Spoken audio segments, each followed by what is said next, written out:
زہرۃ الریاض کے اندر یہ حدیث پاک موجود ہے.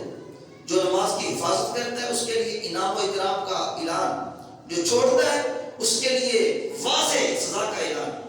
حدیث قدسی ہے، فرمان رب کا زبان مصطفیٰ کی ہے. کیوں کہیے کہ روایت کرنے والے آمنہ کے نال ہے، جانے کائنات ہے. اس کے راوی روایت کیا ہے؟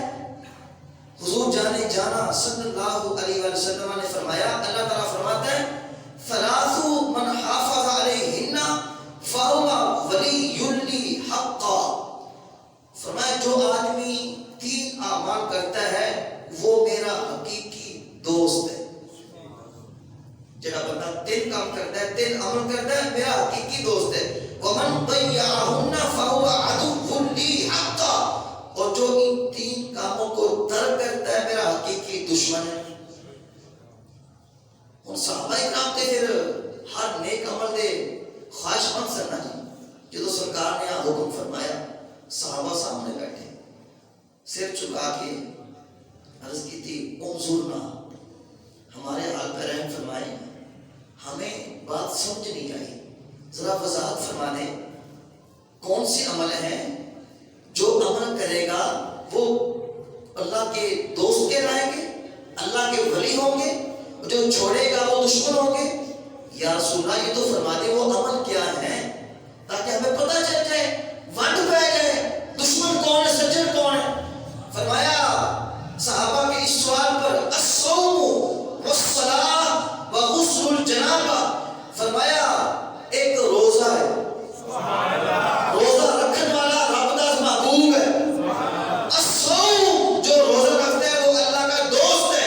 والصلاۃ جو نماز پڑھتا ہے وہ بھی اللہ کا ولی ہے، اللہ کا دوست ہے. اور تیسرا ہے وغسل الجنابہ جو غسل جنابت کرتا ہے. اب یہ تینوں جو عمل ہیں بندے اور اللہ کے درمیان ایک امانت ہے. ان تینوں کو ان کے وقت میں ادا کرنا لازم و ملزوم ہے جی. اب جو نماز کا وقت ہے وہ نماز کے اندر ہی پڑھنی چاہیے، نماز کے ٹائم کے اندر ہمیں پڑھنی چاہیے.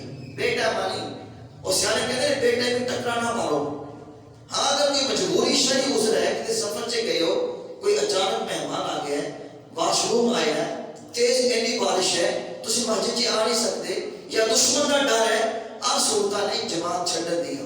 نہیں تو جماعت چھڈن کا حکم کوئی نہیں، جو مرضی ہے نماز مسجد پڑھنی ہے. حضرت عبداللہ ابن مکتوم رضی اللہ تعالیٰ نبینا صحابی سن، اکھا تو نبینا. عرض کیتا حضور مدینہ پاک چے کیڑے مکوڑے نے، میں اکھا میری کونی تے اگر حکم ہوئے میں گھر نماز پڑھ لیا کرا، پہلے فرمایا پڑھ لیا کر. جدو واپس جان لگے پھر بلا لیا، فرمایا کیا تمہارے کانوں میں اذان کی آواز آتی ہے؟ لبیک یا رسول اللہ. حضور اذان کی آواز آتی، فرمایا پھر نہیں کہ نماز پڑھ سکتا، نماز مسجد ہی پڑھنی آتی. اگر صحابی کے لیے جو آنکھوں سے نبینا ہے ان کو یہ حکم ہے، ساڑھے تے اکھا بھی نہیں یار تے 3 ٹائم جناب اسی 7 رکھ دے کھانے کھانے ہیں، پھر کہنے ہیں مار گئے تے پھر افسوس والی کر رہی ہے. اور آپ نے ہر چیز دیتی ہے پھر ناشکری نہیں. فرمایا جناب بندہ نماز پڑھتا ہے، روزہ رکھتا ہے تے اس سے جنابت او رب دے محبوب کا محبوب ہے، دوست ہے. اب جو بندہ نماز لیٹ پڑھے وہ گویا اس نے نماز کو ضائع کر دیا. اور جو نماز ضائع کرتا ہے اس کے لیے حکم کیا ہے؟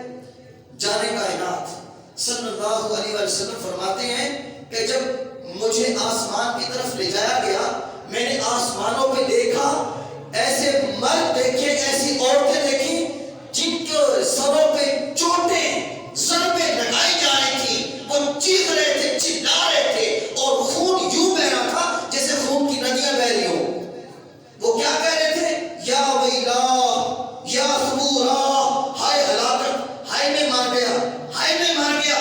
حضور نے فرمایا من ہاؤنا، اے جبریل یہ کون ہے جو چلا رہے ہیں، جو چیخ رہے ہیں ہائے میں مار گیا، ہائے میری بربادی، ہائے میری ہلاکت؟ یہ کون ہے جو چلا رہے ہیں، خون کی ندیاں بہ رہی ہیں، ان کے سروں کو پھوڑا جا رہا ہے، ضربیں لگائی جا رہی ہیں.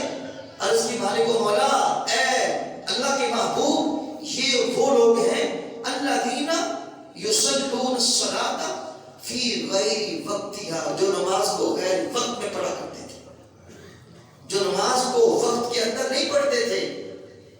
فکر سی میرے کسٹمر آ رہے ہیں جی، کسٹمر میں نپٹا لوا، جیب گرم کر لوا، تیرا کا ارادہ پتہ ہی کون کہ موزے نے کیا ایا السلام آجو سارے کام چھڑ کے نماز پڑھ لے ہیں جی۔ نماز دی والے نے ذرا توجہ نہیں کی تھی، او لوگ نے نماز دے پڑھ دے سن مگر غیر وقت، جڑا بندہ غیر وقت نماز پڑھ دے اوندا آ حال ہے تے سر تھوڑا جا رہا ہے، تے جڑا بندہ مڈو ہی نہیں پڑھدا دسو اوندا کی